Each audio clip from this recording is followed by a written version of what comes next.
入戶無玄關，開門即望客廳，私隱性偏低走道，將空間切割得708碎，這是不是你家也有的問題？今日帶大家看一位於香港炮台山的單位，這間屋完全出現上述所有問題，有收納動靜分區到動線規劃，每一處都令這個家庭備受困擾。而我們設計師針對各項痛點，逐一拆解攻克難題。方案一與方案二的共通點：第一，重新規劃動靜分區，將所有睡房、浴室等靜幽全索移至單位北側，客廳、餐廳、廚房等活動區設於南側，休息與活動空間完全分隔，不再出現交叉動線，居家寧靜度與私隱感大幅提升。第二，拆除原本毫無用處的暗房牆身，打通入客餐廳，徹底消除暗房問題，全屋光變得通透，多元無效用的走道一消失。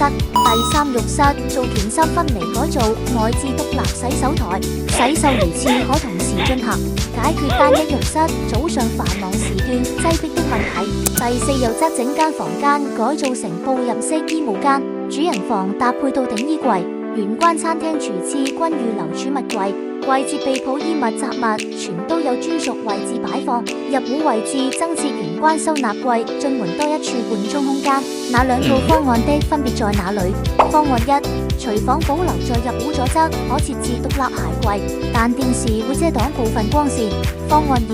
廚房搬移至南側陽台位置，整個橫廳全面拓寬活動空間更闊落，不過無法設置獨立入戶櫃，需要犧牲部分空間完整性才能達成設計需求。大家可依照自身需求揀選合適的格局，需要完整改造細則圖則可以留言索取。